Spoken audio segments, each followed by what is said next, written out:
Hello, everyone, and welcome back for day 14 of Legacy Leadership, Wisdom of the Apostle Paul.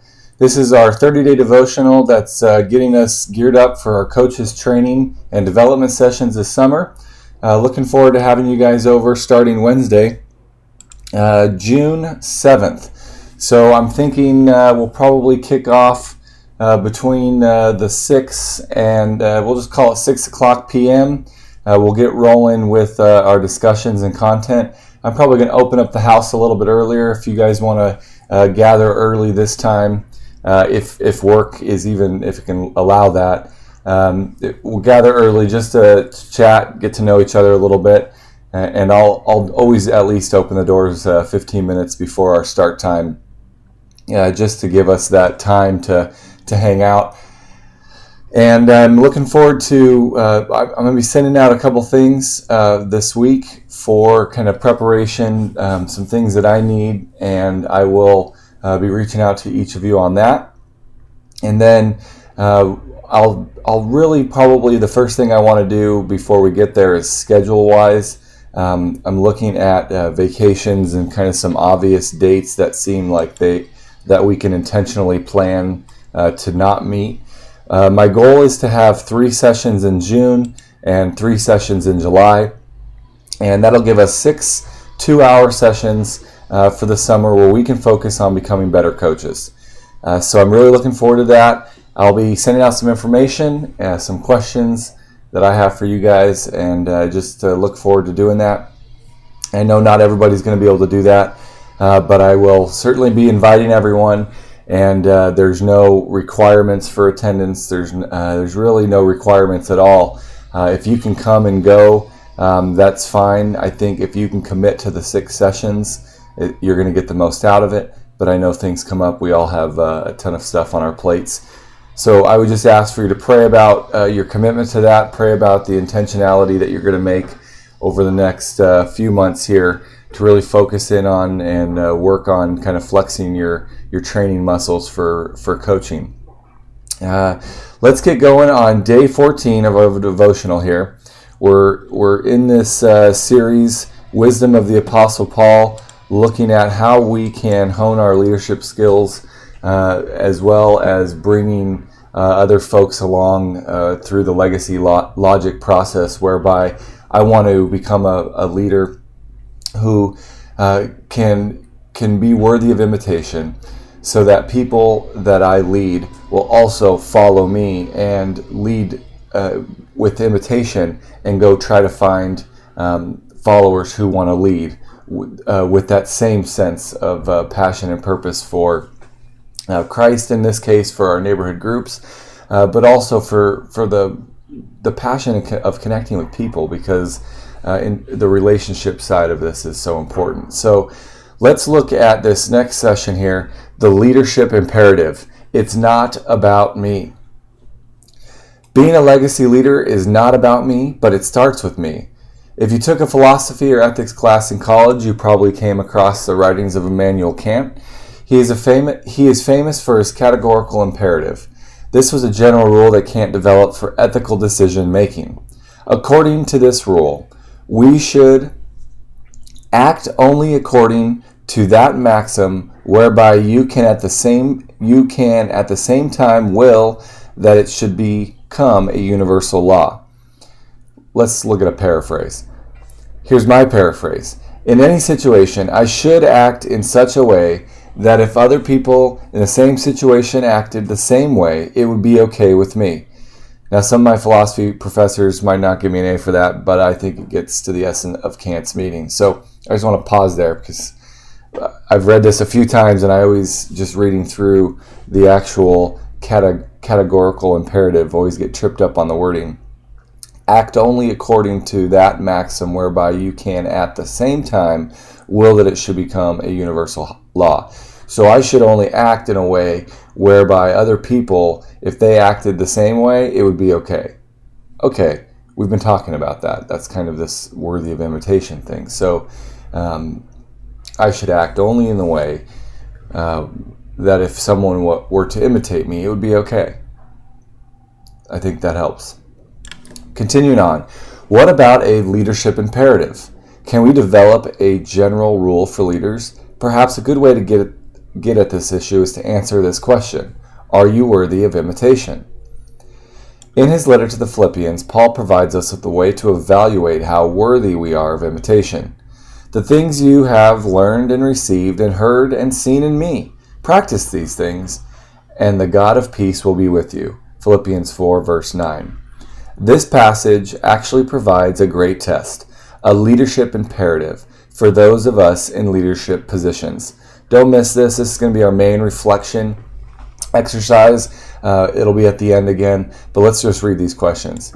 This is the practical test for the leadership imperative for those of us in leadership positions.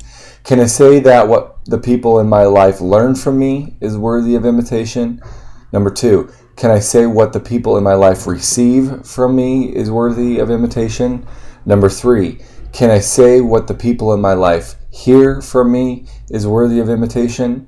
4, can I say what the people in my life see in me is worthy of imitation? So those are the 4 questions that are kind of our guiding light here for this leadership imperative. People in my life, what they learn from me, receive from me, hear from me, and see in me, is that worthy of imitation? If I am to be a leader that is worthy of imitation, I must live a life that is distinctive. I should strive to cultivate positive leadership characteristics and work hard at overcoming and even eliminating the undesirable traits. That's personal work there. That's we have to identify where our weaknesses are and undesirable traits are. We have to strive to cultivate leadership characteristics that work hard at overcoming those things and getting better at the good things. But it goes beyond these external traits. In fact, legacy leadership is more about being than doing. That's huge. Don't miss this. My doing flows out of my being. My doing flows out of my being. My life must be based on clear principles that guide my motives. The leadership methods and influence strategies I use must reflect those motives. This is huge. We're going to be talking a lot about motives coming up, and this really introduces the idea that my doing flows out of my being, and my life must be based on clear principles that guide my motives. And in order to do that, and our leadership methods and influence strategies must reflect those motives.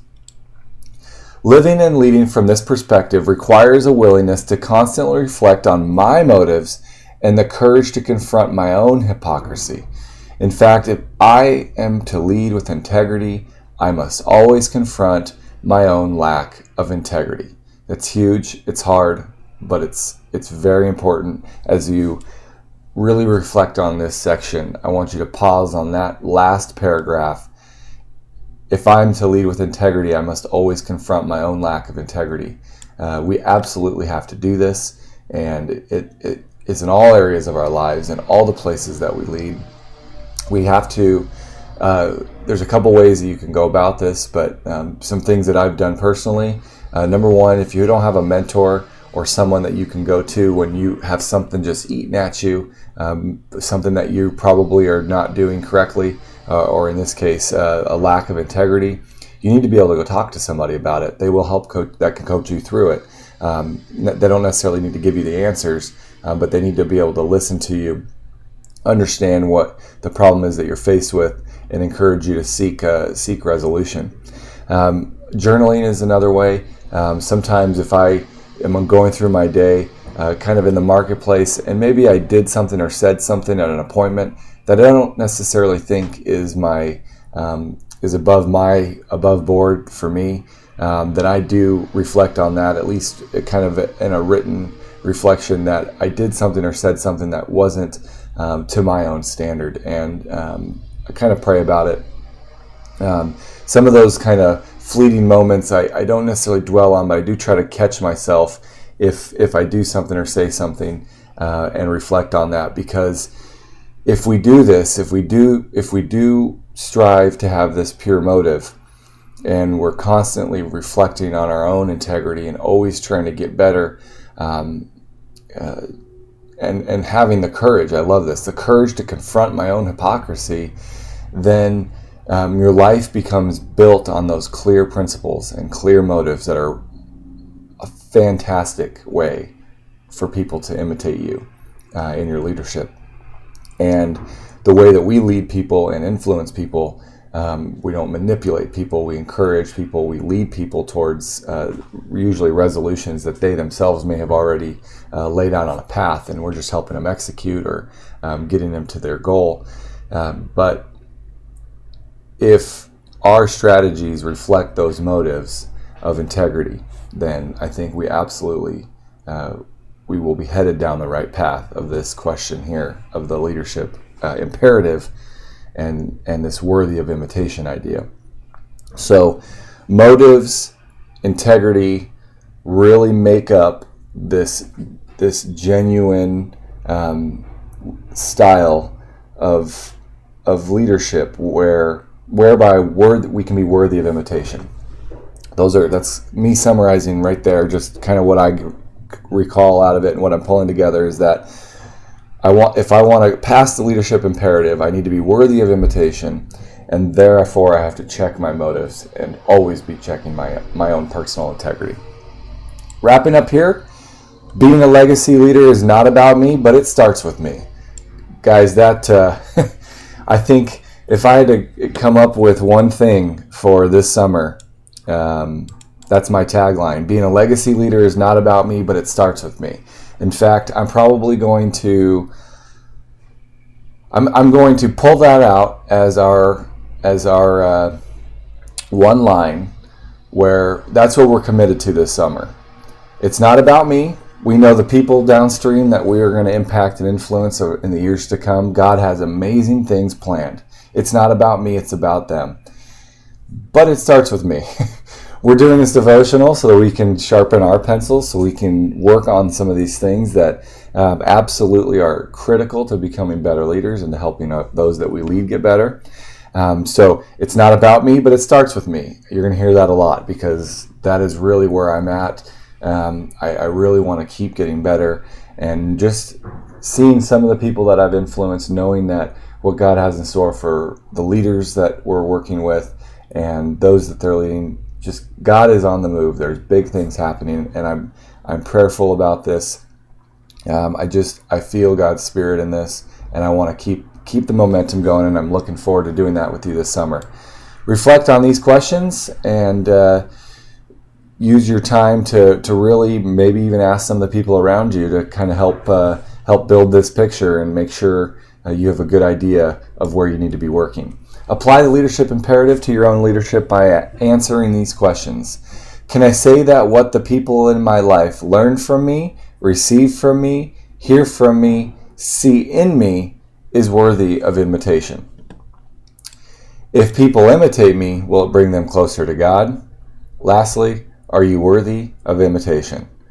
So take some time to get through that this week, and spend some time maybe with those around you, and see if you get any answers from them that surprise you. Looking forward to tomorrow, day 15, and we will talk to you then. Bye for now.